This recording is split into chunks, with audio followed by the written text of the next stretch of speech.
माझी आई वेडी होती. ती कुठे सोडून पळत सुटायची. ते एक दिवस काहीतरी छोट्या आमच्या मुलाबरोबर काहीतरी तिचं भांडण झालं. छोटा होता तो. तू माझ्याकडे राहू नको, मी तुझ्याकडे राहू नको, असं काय दोघांचं काय, ते वेळीच असल्यामुळे त्याने काय काढलं, एक काठी काढली आणि ती अशी दाखवली तिला. ती एवढी मॅड असल्यामुळे पळत सुटली त्याच्या हातातली काठी घेऊन. पळत गेली, मला माहितीच नाही. मग त्याने सांगितलं की त्यावेळी आम्ही तिला औशी म्हणायचो. मालवणी भाषेत औशी म्हणतात. ते मी औशी औशी पळाली. तो येऊन सांगायला लागला. मी धावत गेले आणि पाहत कुठेच दिसेना, का कुठे पळाली. मी अशी काठी दाखवली, माझी काठी घेतली काढून आणि ती पळाली. आणि म्हणजे कुठे गाड्या आहेत, हे आहे, कुठे पडून मरेल, ही मला खूप भीती वाटली. आणि बाबा पुढे म्हटलं, त्यावेळी फोटो होता आमच्याकडे.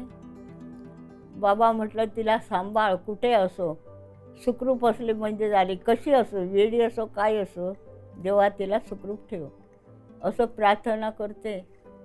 आणि मी ह्यांना हे आल्यानंतर हायस्कूलसून आले, त्यांना सांगितलं असं असं गेले. हे घाबरले, सगळीकडे फिरून आले, कुठेच सापडली नाही ती. 3 दिवस झाले.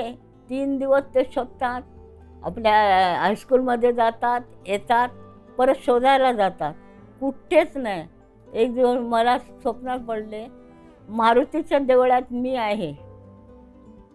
म्हणजे ती आहे म्हणून सांगितलं ना, मारुतीच्या देवळात मी आहे सांगितलं. तेवढ्यात का आलं, मी ह्यांना म्हटलं मारुतीच्या देवळात बघा. हे म्हणाले, मारुती मंदिर बंद करतात, देवळात कशी राहणार ती, असं म्हटलं. तेवढ्यात हा आमच्या शेजारचा मुलगा, तो गेला होता म्हापसाला. तो नारळ विकत होता म्हापसात जाऊन. त्याने मारुतीच्या मंदिरात गेला आणि हिला पाहिलं. तिचं गप्प बसली होती आणि एवढी बरी बिस्किटं, काय काय पाणी, काय काय एका बाजूला कोपऱ्यात बसवतं, ब्राह्मणाने बसवलं. ही बसले तिकडे. तर त्याने ओळखलं आणि तो म्हणाला, भटजी म्हणाला, काय ठाव, ही बाई आले 3 दिवस झाले, काय खात नाही, पीत नाही, मरेल म्हणून भीती वाटते, काय बोलतही नाही. तर त्याने सांगितलं, ती डोक्यात जरा हे आहे, वेडी आहे ती. तेव्हा तिला शोधत आहेत, आमच्या शेजारीच राहतात, ते शोधत आहे. मग त्याने म्हटलं, मी घेऊन जातो तिला आणि तिला ओळखतोस तुम्हाला, हिला होय म्हणायला लागली.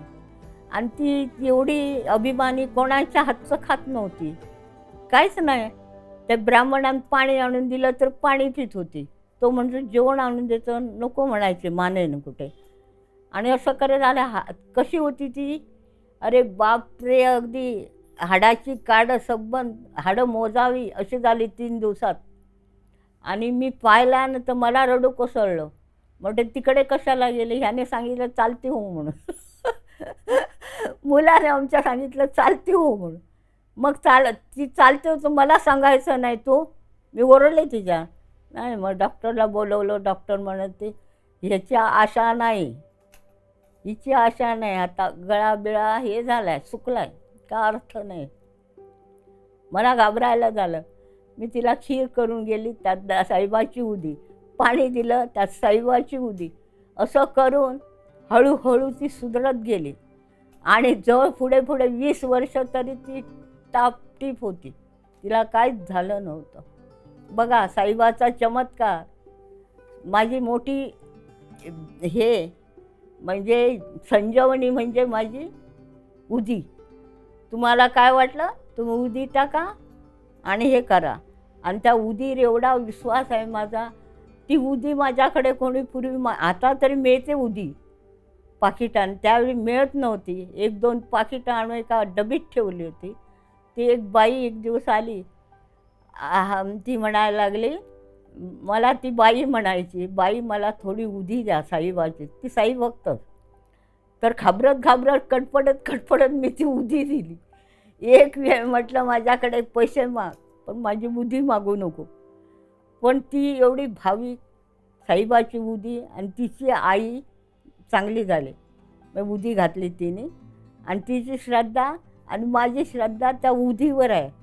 तुम्हाला संकट वाटलं, काय वाटलं, तुम्ही उदी खा, इकडे तिकडे धावायची गरज नाही, मला भेटायची गरज नाही. का? तुमची आत्मशक्ती वाढवा. तुम्हीच उपास तपास काय तुम्हाला पाहिजे ते मनानेच करा तुमच्या, तुम्हाला सांगायची गरज नाही. आणि दुसरं काय आहे, एक मी कुठेतरी वाचलं होतं, एक साधू होता. तो काय करत होता, जात होता नदी काठातून. तिथं त्याला एक विंचू दिसला, नदीत तरंगत आहे. त्याने काय केलं ठाऊक आहे, त्याला बिचारा पकड्यासाठी एक पान टाकलं आणि त्याला काढण्यासाठी आणायला लागलं. तेवढ्यात तो विंचवाचं तसंच असतं ना, आला आणि त्याच्या बोटाला दंश केला.